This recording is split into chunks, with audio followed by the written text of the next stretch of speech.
that's the front off.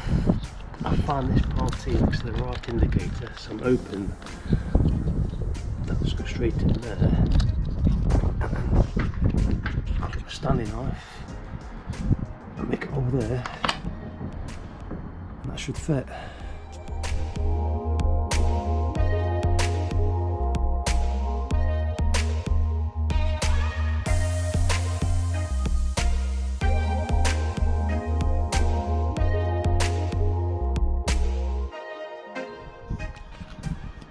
Okay, that was a very easy installation.